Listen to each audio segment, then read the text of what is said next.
আগামীকাল ঘূর্ণিঝড় রেমালে ক্ষতিগ্রস্ত পটুয়াখালীর কলাপাড়া এলাকা পরিদর্শন করবেন প্রধানমন্ত্রী শেখ হাসিনা। শান্তিপূর্ণ পরিবেশে ষষ্ঠ উপজেলা নির্বাচনের তৃতীয় ধাপে ৮৭ উপজেলা ভোট গ্রহণ সম্পন্ন।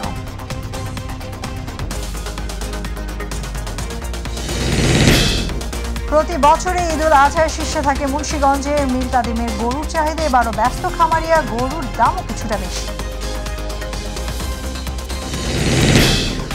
পৃথিবীর সর্বোচ্চ পর্বতশৃঙ্গ নেপাল এভারেস্ট ও চতুর্থ সর্বোচ্চ শৃঙ্গ লোটসে জয় করে দেশে ফিরেছেন বাবর আলী।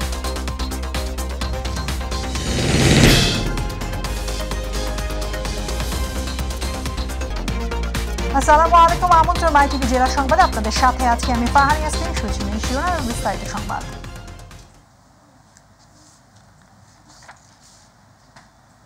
ঘূর্ণিঝড় রেমালে ক্ষতিগ্রস্ত পটুয়াখালীর কলাপাড়া এলাকা পরিদর্শন করবেন প্রধানমন্ত্রী শেখ হাসিনা।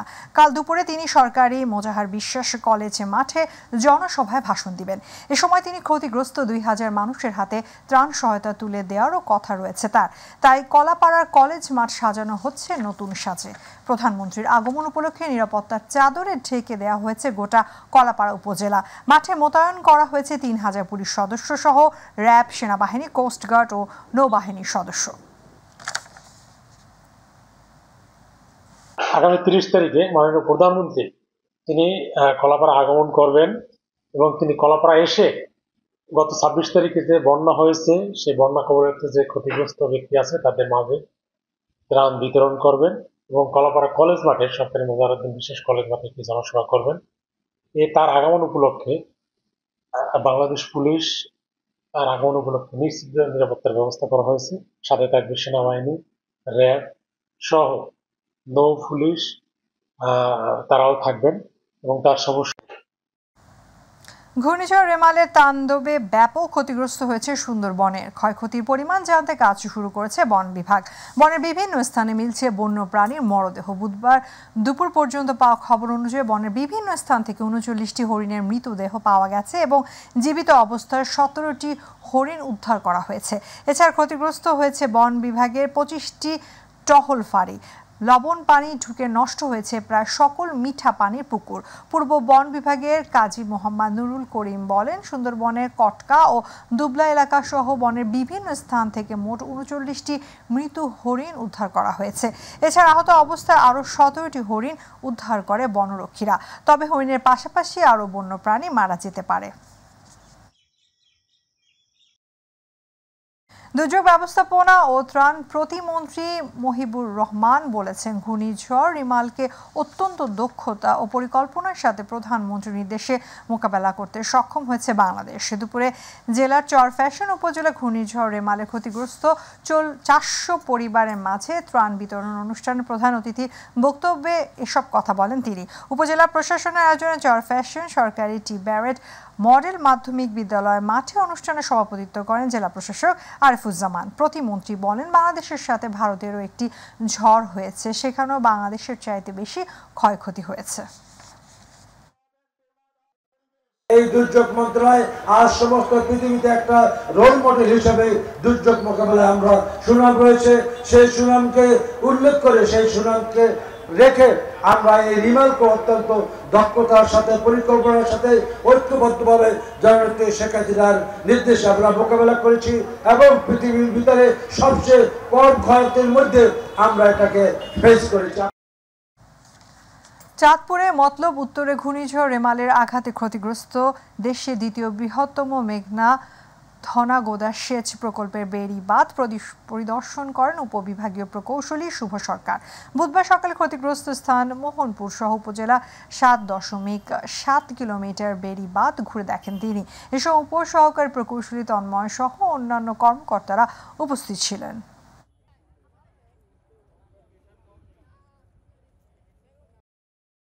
চাঁদপুরে ঘূর্ণিঝড় রেমালের আঘাতে ক্ষতিগ্রস্ত চরাঞ্চল এলাকা পরিদর্শন করেছেন নৌ পুলিশের অতিরিক্ত ডিআইজি কামরুজ্জামান। সকাল থেকে হাই মচর উপজেলার চর ভৈরবী ইউনিয়নের বাবুরচর ও পার্শ্ববর্তী অন্যান্য চরের ক্ষতিগ্রস্ত স্থান পরিদর্শন এবং তাদের পরিবারের খোঁজ খবর নেন তিনি। পরবর্তীতে নৌ পুলিশের অতিরিক্ত ডিআইজি কামরুজ্জামান ও তার সঙ্গীয় ফোর্স মাঝের চর নামক এলাকা থেকে মৎস্য সম্পদ ধ্বংসকারী বিপুল পরিমাণ চর ঘেরা জাল উদ্ধার করে আগুনে পুড়ে ধ্বংস করেন। ষষ্ঠ উপজেলা নির্বাচনের তৃতীয় ধাপে 27 উপজেলা ভোটগ্রহণ সম্পন্ন হয়েছে। সকাল 8টায় শুরু হওয়া এই ভোটগ্রহণ চলে বিকেল 4টা পর্যন্ত। দ্বিতীয় ধাপে 109টি উপজেলা নির্বাচনের প্রস্তুতি নেয় নির্বাচন কমিশন। তবে ঘূর্ণিঝড় রেমালের ক্ষয়ক্ষতির কারণে স্থগিত করা হয় 22 উপজেলার ভোট। এর মধ্যে 16টি উপজেলায় ভোট হয় ইভিএমে এবং বাকিগুলোতে হয় ব্যালট পেপারে। এ ধাপে প্রায় 58,000 পুলিশ সদস্য মোতায়েন করা হয়েছে, সাথে থাকছে লক্ষাধিক আনসার সদস্য।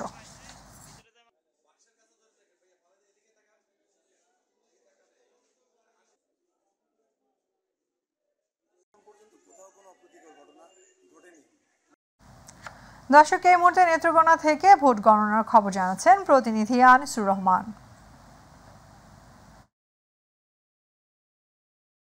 জি ধন্যবাদ। আজ তৃতীয় ধাপে নেত্রকোনার মদন এবং মোহনগঞ্জ এই দুটি উপজেলা পরিষদের নির্বাচন সকাল 8টা থেকে ভোট গ্রহণ শুরু হয়েছিল। চলে বিকাল টানা 4টা পর্যন্ত ভোট গ্রহণ চলে। ভোট গ্রহণ শেষে কিন্তু এখন দুটি উপজেলাতেই কিন্তু ভোট গণনার কাজ শুরু হয়েছে। তো আমি যে কেন্দ্রে দাঁড়িয়ে আছি সেটি গোবিন্দ শ্রী উচ্চ বিদ্যালয়ের একটি ভোট কেন্দ্র মদন উপজেলার। সেখানে 5,039 ভোটের মধ্যে 2696 ভোটে কাস্ট হয়েছে বলে জানিয়েছেন এখানে দায়িত্বরত প্রিজাইডিং কর্মকর্তা কামরুল হাসান। এছাড়া দুপুরের পর থেকে কিন্তু এই কেন্দ্রের বিরুদ্ধে বেশ কিছু অভিযোগ আমরা পেয়েছি যে আসলে এখানে জাল ভোট প্রদান করা হচ্ছে। তো খবর পেয়ে আমরা ছুটে আসার পরে কিন্তু আমরা সেটি লক্ষ্য করি যে আসলে ভোটাররা কিন্তু তারা ভোট দিতে না পেরে ভোট কেন্দ্র থেকে চলে গেছেন বলে আমরা লক্ষ্য করেছি। এছাড়া দুটি উপজেলাতে কিন্তু ভোট গ্রহণ অত্যন্ত শান্তিপূর্ণভাবে ভোট গ্রহণ শুরু হয়েছে। কিছু কিছু কেন্দ্রে এরকম কিছু খবর আমরা পেয়েছি যে আসলে জাল ভোট প্রদান করা হয়েছে। এছাড়া সব মিলিয়ে কিন্তু ভোট গ্রহণ খুব শান্তিপূর্ণভাবে কোনো প্রকার অপ্রীতিকর ঘটনা ছাড়াই কিন্তু ভোট গ্রহণ শেষ হয়েছে। এখন ফলাফল ঘোষণা করা হবে, ভোট গণনা শেষে ফলাফল ঘোষণা করা হবে।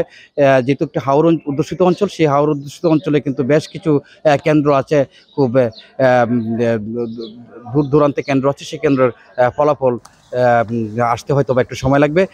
সেই ভোট গণনা শেষে দ্রুত ফলাফল ঘোষণা করা হবে বলে জানিয়েছেন রিটার্নিং কর্মকর্তা। এই ছিল আমার কাছে উপজেলা পরিষদের নির্বাচনের তৃতীয় ধাপের নির্বাচনের সর্বশেষ তথ্য। ধন্যবাদ।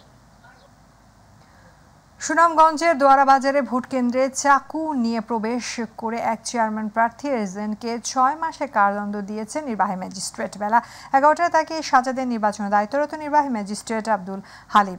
এর আগে এজেন্ট মাসুক মিয়াকে চাকুসহ মাসুক মিয়াকে আটক করে পুলিশে। পরে উপজেলা নির্বাচনী বিধিমালা 2013 এর 74-3 বিধি মোতাবেক তাকে 6 মাসের বিনাশ্রম কারাদণ্ড দেন আদালত।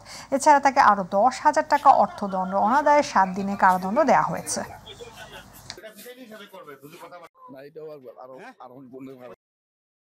দ্বিতীয় ধাপে ময়মনসিংহ জেলা ফুলবাড়িয়া, ত্রিশাল এবং ঈশ্বরগঞ্জ উপজেলা উৎসব মুখর পরিবেশে ভোট গ্রহণ হয়েছে। সকাল 8টা থেকে শুরু হওয়া ভোট গ্রহণ বিরতিহীনভাবে বিকেল 4টা পর্যন্ত চলে। এবার নির্বাচনে 3 উপজেলায় মোট 41 জন প্রার্থী প্রতিদ্বন্দ্বিতা করছেন। এর মধ্যে চেয়ারম্যান পদে 14 জন, ভাইস চেয়ারম্যান পদে 16 জন এবং সংরক্ষিত মহিলা ভাইস চেয়ারম্যান পদে 11 জন প্রার্থী প্রতিদ্বন্দ্বিতা করছেন।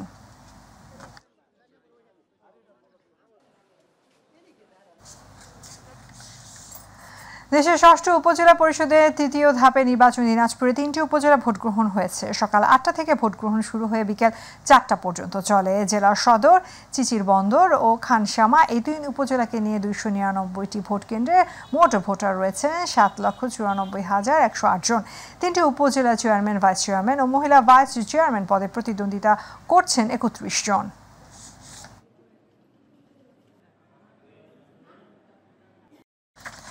ষষ্ঠ উপজেলা পরিষদ নির্বাচনের তৃতীয় ধাপে টাঙ্গাইল জেলা সদর উপজেলা ভোট গ্রহণ হয়েছে। সকাল 8টায় ভোট গ্রহণ শুরু হয়ে বিকেল 4টা পর্যন্ত বিরতিহীনভাবে চলে।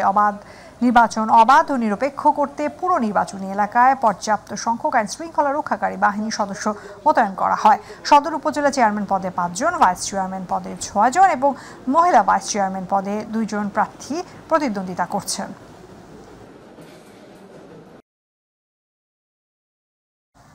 ষষ্ঠ উপজেলা পরিষদ নির্বাচনের তৃতীয় ধাপে টাঙ্গাইল জেলা নাগরপুর ও দেলদুয়ার উপজেলা ভোট গ্রহণ হয়েছে।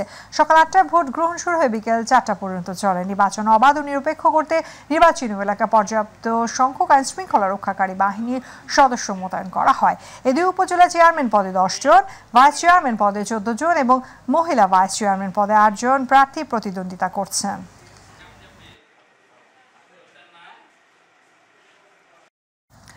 তৃতীয় ধাপে হবিগঞ্জে লাখাই সদর ও শায়েস্তাগঞ্জ উপজেলা পরিষদ নির্বাচনের ভোট গ্রহণ হয়েছে। লাখাই ও শায়েস্তাগঞ্জ উপজেলায় ভোটার উপস্থিতি ছিল চোখে পড়ার মতো। 3 উপজেলায় 131টি কেন্দ্রে মোট ভোটার রয়েছেন 3,96,093 জন। এর মধ্যে সদরে ভোটার 2,12,583 জন, শায়েস্তাগঞ্জ উপজেলায় মোট ভোটার 54,817 জন এবং লাখাই উপজেলায় মোট ভোটার 1,28,693 জন। 3 উপজেলা চেয়ারম্যান পদে প্রতিদ্বন্দ্বিতা করছেন 14 জন, ভাইস চেয়ারম্যান পদে 22 জন ও মহিলা ভাইস চেয়ারম্যান পদে 11 জন। ষষ্ঠ উপজেলা পরিষদ নির্বাচনের তৃতীয় ধাপে কুড়িগ্রামে 3 উপজেলা নাগেশ্বরী, ভ্রুঙ্গামারী ও ফুলবাড়িতে ভোট গ্রহণ হয়েছে। সকাল 8টা থেকে ভোট গ্রহণ শুরু হয়ে বিকেল 4টা পর্যন্ত চলে। 3 উপজেলা চেয়ারম্যান প্রার্থী 13 জন, মহিলা ভাইস চেয়ারম্যান 10 জন, পুরুষ ভাইস চেয়ারম্যান প্রার্থী 12 জন। 3 উপজেলায় মোট ভোটারের সংখ্যা 7,03,702 জন। মোট ভোটার কেন্দ্রের সংখ্যা 288টি।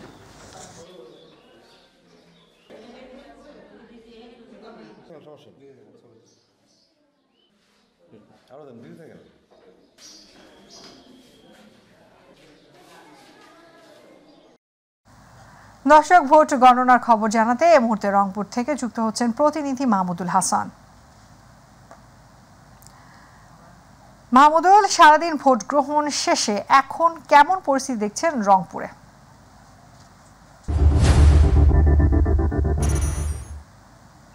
জি ইয়াসমিন, আপনি যেমনটা বলছিলেন যে আপনি জানেন ষষ্ঠ উপজেলা পরিষদ নির্বাচনের যে তৃতীয় ধাপের যে নির্বাচন সেটি কিন্তু আজকে রংপুরের 2টি উপজেলায় সকাল 8টা থেকে নির্বিঘ্নে বিকাল 4টা পর্যন্ত ভোট গ্রহণ অনুষ্ঠিত হয়েছে। রংপুরের সদর উপজেলা এবং রংপুরের যে গঙ্গাচড়া উপজেলা, সেখানে আমরা দেখেছি যে আমি এই মুহূর্তে রয়েছে রংপুরের গঙ্গাচড়া একটি ভোট কেন্দ্রে। এই ভোট কেন্দ্রটিতে মূলত আমরা দেখেছি যে সেখানে ভোট গণনা চলছে। আমি একটু দেখাতে চাই যে আমার মাধ্যমে মাই টিভির দর্শকদের, আমি যে কেন্দ্রটিতে রয়েছে সেখানে কিন্তু আসলে বিকাল 4টা নাগাদেই ভোট শেষ হয়েছে। এরপরে যে গণনার পালা সেটি কিন্তু আমরা দেখেছি যে বিভিন্ন কর্মী অর্থাৎ বিভিন্ন প্রার্থীদের যে যারা এজেন্ট যাদেরকে বলি, তারা কিন্তু এই একটি রুমে অর্থাৎ সেখানে কিন্তু ব্যালট পেপার গণনা করছেন। আমরা কিন্তু তেমনটাই দেখছি। তবে আপনাকে জানিয়ে রাখি যে উৎসব আসলে ভোটের যে উৎসব সেটি কিন্তু সেইভাবে আসলেই পরিলক্ষিত হয়নি। আপনি জানেন যে এই মৌসুমটা কিন্তু একেবারেই বোরো চাষাবাদের মৌসুম। এই মৌসুমে কিন্তু ধান কাটা বাড়িতেই এই অঞ্চলের মানুষ কিন্তু তাদের যে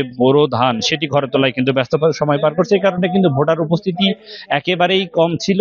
এই কারণে কিন্তু কোনো ভোট কেন্দ্রে আমরা দেখেছি যে 30%, 25% ভোট পড়েছে, এমনটা কিন্তু আমরা দেখেছি। তবে সব মিলে যদি বলি যে রংপুরে 2-1টি কেন্দ্রে কিন্তু আমরা যে অপ্রীতিকর কোনো ঘটনার সংবাদ যেটি যদি বলি, সেখানে আমরা বিভিন্ন কেন্দ্রে জাল ভোট দেওয়ার অভিযোগে কিন্তু 2 জন আটক করেছে আইন শৃঙ্খলা রক্ষাকারী বাহিনীর সদস্যরা এবং শেষ মুহূর্তে আসলে এই নির্বাচন অবাধ সুষ্ঠু করতে কিন্তু আমরা দেখেছি যে আইন শৃঙ্খলা রক্ষাকারী বাহিনীর সদস্যরা তারা কিন্তু তৎপর রয়েছে এবং ভোট গণনা যেহেতু এখন চলছে, এরপরেই আপনাকে জানিয়ে দিতে পারবো যে কারা এই রংপুর সদর এবং রংপুর যে গঙ্গাচড়া উপজেলা পরিষদের চেয়ারম্যান, ভাইস চেয়ারম্যান এবং সংরক্ষিত যে মহিলা ভাইস চেয়ারম্যান নির্বাচিত হবে সেটি কিন্তু দেখার অপেক্ষায়। তবে আমরা যেটি দেখেছি যে রংপুরের গঙ্গাচড়ার বিভিন্ন আমরা যে কয়টি ভোট কেন্দ্রে আমরা গিয়ে দেখেছি, সেখানে ভোটার উপস্থিতি একেবারেই চোখে পড়ার মতো না থাকলেও কিন্তু ভোটের যে পার্সেন্টেজে কিন্তু অনেকটাই বেশিও কিন্তু আমরা দেখেছি। তবে সাধারণ ভোটার এবং অনেক প্রার্থীও কিন্তু অভিযোগ করেছে যে বিভিন্ন জায়গায় জাল ভোট পড়েছে, এমনটাও কিন্তু অভিযোগ রয়েছে। আমি যে কেন্দ্রটি রয়েছে এখানেও কিন্তু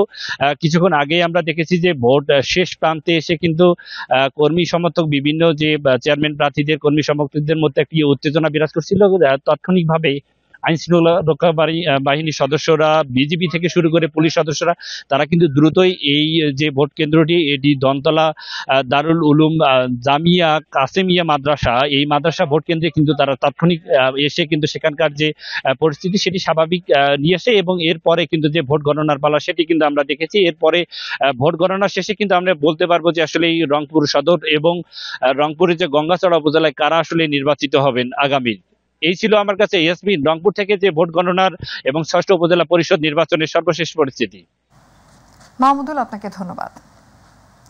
দর্শক, রংপুর থেকে ভোট গণনার খবর জানাচ্ছিলেন আমাদের সহকর্মী মাহমুদুল হাসান। গাইবান্ধা সাদুল্লাপুরে তৃতীয় ধাপে ষষ্ঠ উপজেলা নির্বাচনে ভোট গ্রহণ হয়েছে। উপজেলা 11টি ইউনিয়ন, স্থায়ী ও অস্থায়ী 102টি ভোট কেন্দ্রে 743টি কক্ষে সকাল 8টায় ভোট গ্রহণ শুরু হয়ে বিরতিহীনভাবে বিকেল 4টা পর্যন্ত চলে। তৃতীয় ধাপে ষষ্ঠ উপজেলা নির্বাচনে সাদুল্লাপুর উপজেলায় 2,58,453 জন ভোটার তাদের পছন্দের প্রার্থী নির্বাচনে ভোটাধিকার প্রয়োগ করেন।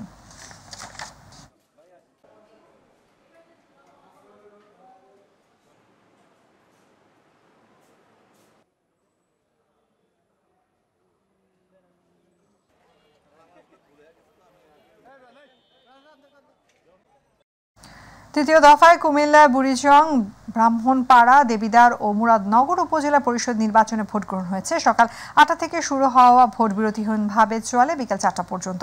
এ 4 উপজেলা চেয়ারম্যান পদে 15 জন, ভাইস চেয়ারম্যান পদে 19 জন এবং মহিলা ভাইস চেয়ারম্যান পদে 13 জন প্রার্থী প্রতিদ্বন্দ্বিতা করছেন। 4 উপজেলায় মোট ভোটার 12,92,460 জন।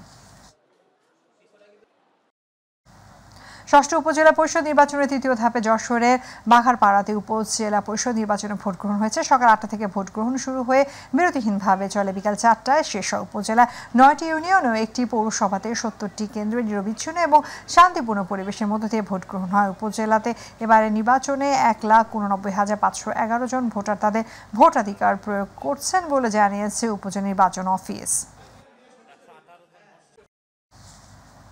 ষষ্ঠ উপজেলা নির্বাচনের তৃতীয় দফায় মানিকগঞ্জ জেলার সাটুরিয়া উপজেলা সকাল 8টা থেকে ইভিএমে ভোট গ্রহণ হয়েছে। মানিকগঞ্জ জেলা প্রশাসক শাহিনা আক্তার জানান, সাটুরিয়া উপজেলার 3 পদে 17 প্রার্থী প্রতিদ্বন্দ্বিতা করছেন। সাটুরিয়া উপজেলা 9টি ইউনিয়নে 7টি কেন্দ্র, মোট ভোটার সংখ্যা 1,52,347টি।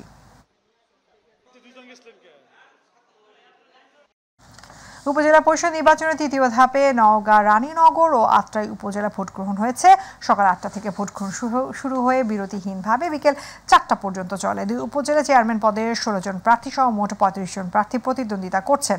2 উপজেলায় মোট ভোটার 3,32,157 জন।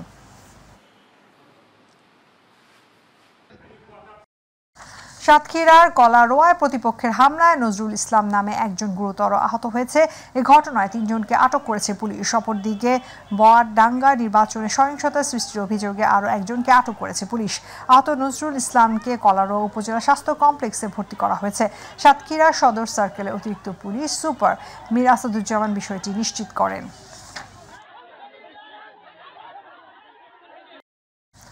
বাগেরহাটে কচুয়া উপজেলা জমি জমা সংক্রান্ত বিরোধের জেরে ফুফাতো ভাইয়ের ছুরিকাঘাতে মামাতো ভাই নিহত হয়েছে।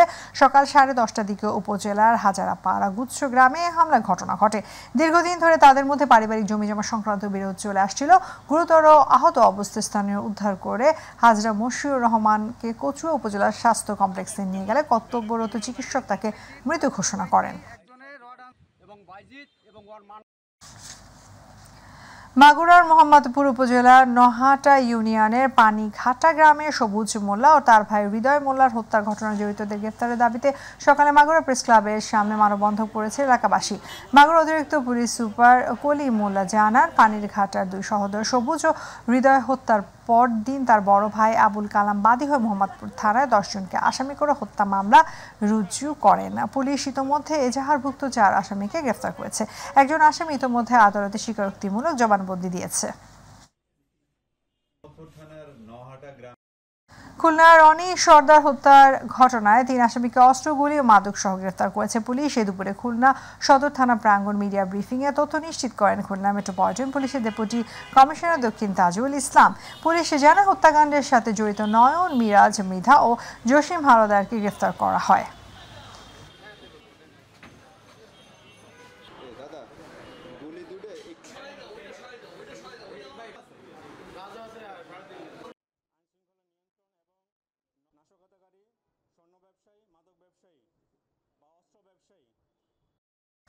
আশুলিয়া জিরানি ও পলাশবাড়ি এলাকা অভিযান চালিয়ে 395টি বোতল ফেন্সিডিল সহ 2 জন মাদক ব্যবসায়ীকে গ্রেফতার করেছে র্যাব 4। র্যাব জানায় গ্রেফতারকৃত আসামিরা ঔষধ ফার্মেসি ও ফলের ব্যবসার আড়ালে সংঘবদ্ধ মাদক চক্রের সক্রিয় সদস্য ছিল। তারা দীর্ঘদিন যাবৎ লোকচক্ষুর আড়ালে দেশের বিভিন্ন স্থান থেকে অবৈধ মাদক দ্রব্য ফেন্সিডিল সংগ্রহ করে অভিনব পন্থায় সাভার, ধামরা, আশুলিয়া সহ নিকটবর্তী বিভিন্ন এলাকার ডিলার ও খুচরা মাদক বিক্রেতাদের নিকট বিক্রয় করে আসছিল। গাজীপুরে ডাকাতির প্রস্তুতির সময় বিদেশি পিস্তল সহ 3 জনকে গ্রেফতার করেছে গাজীপুর মেট্রোপলিটন পুলিশ। দুপুরে এক সংবাদ সম্মেলনের বিষয়টি নিশ্চিত করেন জিএমপির উপ পুলিশ কমিশনার আবু তোরাব মোহাম্মদ শামসুর রহমান। সংবাদ সম্মেলনে জানানো হয়, গোপন সংবাদের ভিত্তিতে মঙ্গলবার ঘটনাস্থলে গিয়ে 2 দিক থেকে ঘেরাও করলে ডাকাত দল দৌড়ে পালানোর চেষ্টা করে সময় 3 ডাকাতকে গ্রেফতার করে পুলিশ। এ সময় তাদের কাছ থেকে একটি বিদেশি পিস্তল, 2টি বিদেশি রিভলভার, হাইড্রোলিক কাটার, গুলি ও দেশীয় অস্ত্র উদ্ধার করা হয়। তাদের নামে দেশের বিভিন্ন থানায় একাধিক মামলা রয়েছে।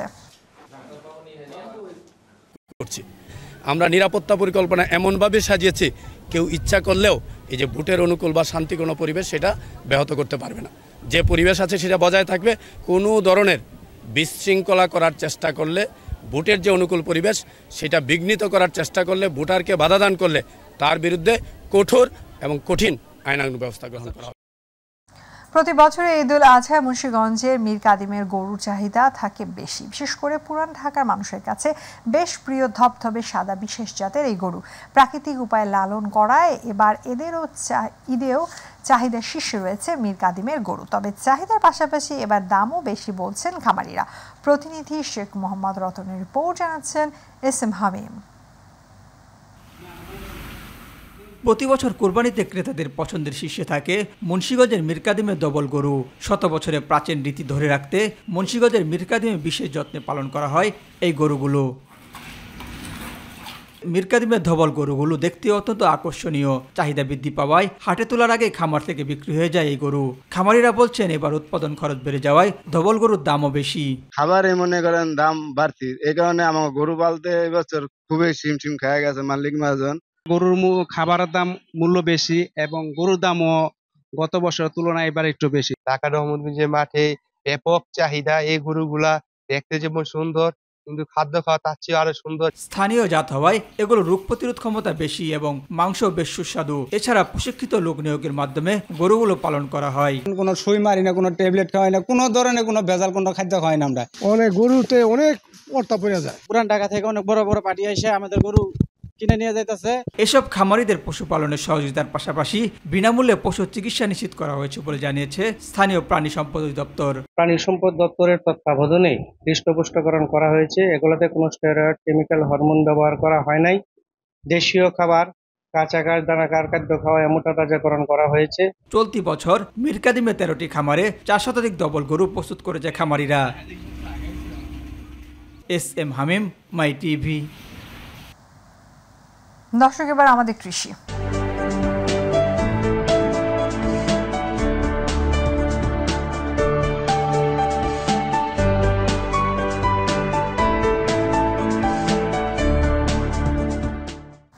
ঘূর্ণিঝড়ের প্রভাবে মানিকগঞ্জের সিঙ্গাইরে 150 হেক্টর কৃষি ফসলের ক্ষতি হয়েছে বলে জানিয়েছে উপজেলা কৃষি অফিস। বিভিন্ন ধরনের শাকসবজি সহ ধান ও পেঁপের ক্ষতি হয়েছে সবথেকে বেশি। কৃষি নির্ভর এই উপজেলাকে সরকারি প্রণোদনা দেওয়ার দাবি জানিয়েছেন ক্ষতিগ্রস্ত কৃষক।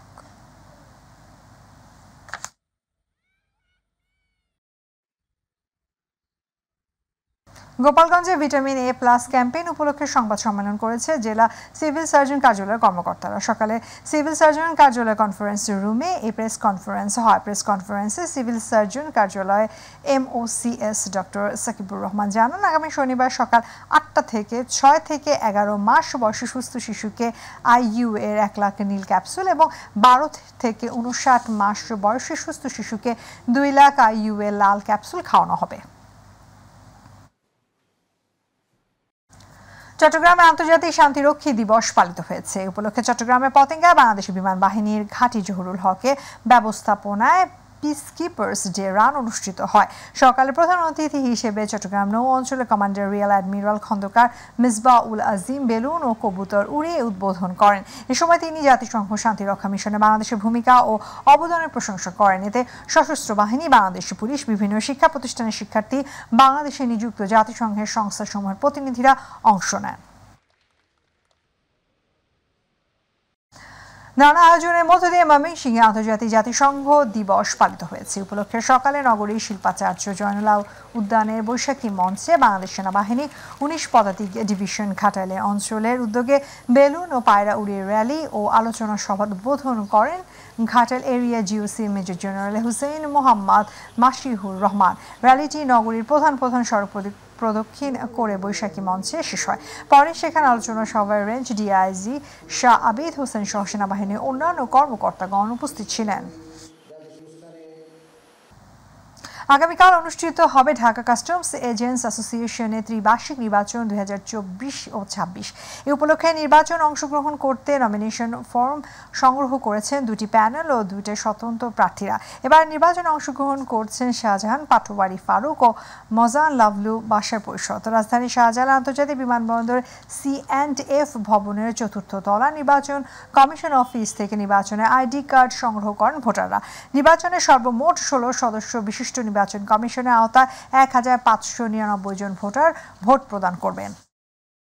এই 30 তারিখে পূর্ণ প্যানেলে মাসমার্কা বরিশালে বর্ণাঢ্য আয়োজনে পালিত হয়েছে আন্তর্জাতিক জাতিসংঘ শান্তিরক্ষী দিবস। সকালে পায়রা ও ফেস্টুন উড়িয়ে দিবস উদ্বোধন করেন বরিশাল রেঞ্জ ডিআইজি জামিল হাসান।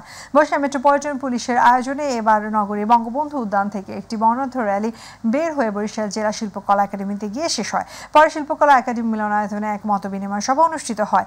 এ সময় বরিশালের পুলিশ কমিশনার জিহাদুল সহ বিভিন্ন বাহিনীর ঊর্ধ্বতন কর্মকর্তারা সহ গণ্যমান্য ব্যক্তিরা উপস্থিত ছিলেন। শান্তি স্থাপন করেছে।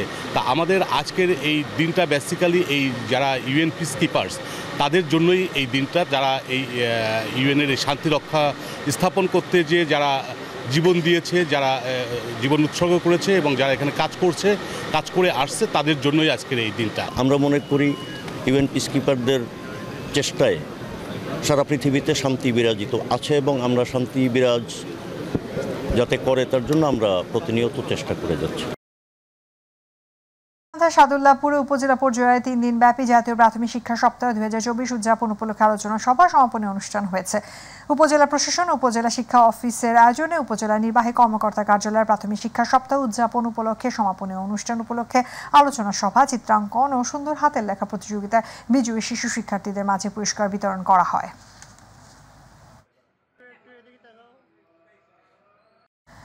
কুষ্টিয়ার কুমারখালীতে ভোক্তা অধিকার সংরক্ষণ আইন 2009 অবহিতকরণ ও বাস্তবায়ন বিষয়ক সেমিনার অনুষ্ঠিত হয়েছে।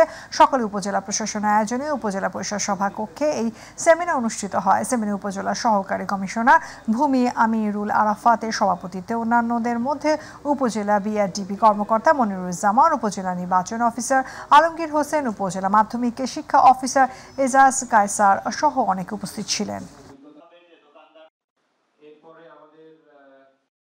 কুড়িগ্রামে চর ও গ্রামাঞ্চলের কিশোরী ও নারীদের স্বাস্থ্যসেবা সম্পর্কে সচেতনতা বৃদ্ধি করতে গুড নেইবার্স বাংলাদেশ কুড়িগ্রাম সিডিপির আয়োজনে মাসিক স্বাস্থ্যবিধি দিবস পালিত হয়েছে। কুড়িগ্রাম যাত্রাপুর ইউনিয়ন পরিষদের শতাধিক কিশোরীকে নিয়ে দিবসটি পালন করা হয় এবং নারীদের মাতৃত্বকালীন চিকিৎসা সেবা প্রদান করা হয়। অনুষ্ঠানের প্রধান অতিথি ছিলেন যাত্রাপুর ইউনিয়ন পরিষদের চেয়ারম্যান আব্দুল গফুর। উপস্থিত ছিলেন CDP Kurigram unit manager Romeo Ratan সহ অন্যান্যরা।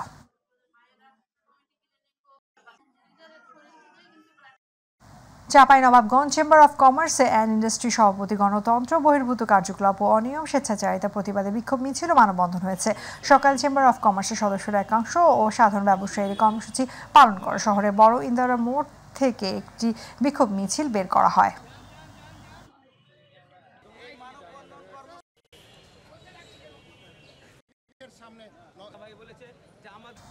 এসএসসি উত্তীর্ণ বিভিন্ন শিক্ষা প্রতিষ্ঠানের ৬৫ জন কৃতি শিক্ষার্থীকে সংবর্ধনা দিয়েছে উত্তরা পাবলিক লাইব্রেরি। মঙ্গলবার উত্তরা ক্লাব সিনেপ্লেক্সে অনুষ্ঠান হয়। উত্তরা পাবলিক লাইব্রেরির প্রতিষ্ঠাতা সভাপতি মোহাম্মদ তারিকুজ্জামান খানের সার্বিক ব্যবস্থাপনা অনুষ্ঠানের প্রধান অতিথি ছিলেন সাবেক শিক্ষামন্ত্রী নুরুল ইসলাম নাহিদ এমপি, বিশেষ অতিথি ঢাকা ১৮ আসনের সংসদ সদস্য খসরু চৌধুরী, অনুষ্ঠানের সংসদ সদস্য শবনম জাহান, অ্যাডভোকেট আবু হানিফ, অধ্যক্ষ নাসির উদ্দিন উপস্থিত ছিলেন।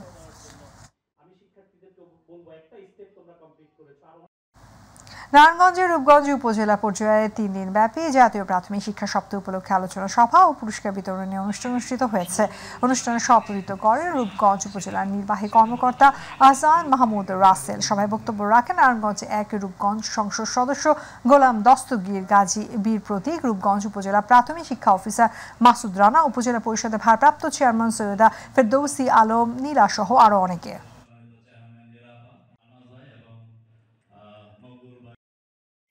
পৃথিবীর সর্বোচ্চ পর্বত শৃঙ্গ নেপাল এভারেস্ট ও চতুর্থ সর্বোচ্চ শৃঙ্গ লোর্সে জয় করে দেশে ফিরেছেন ডাক্তার বাবর আলী বাবর।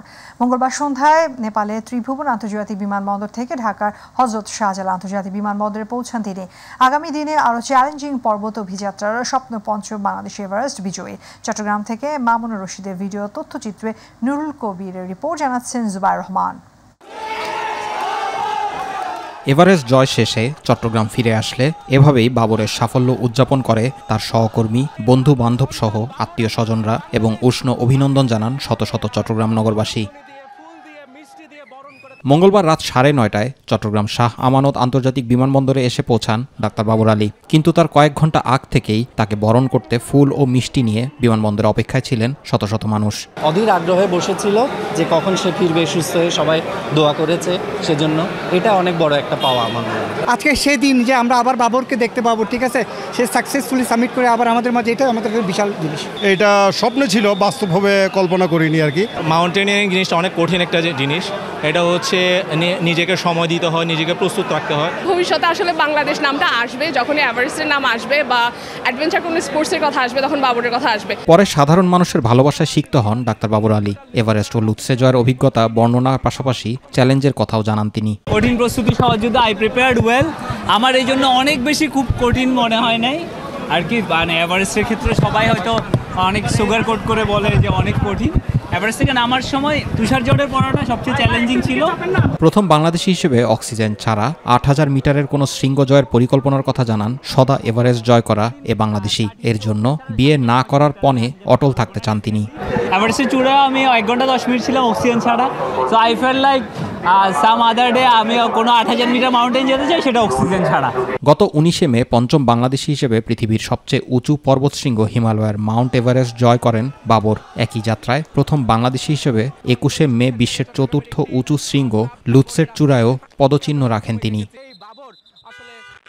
জুবাইর রহমান, মাই টিভি নিউজ।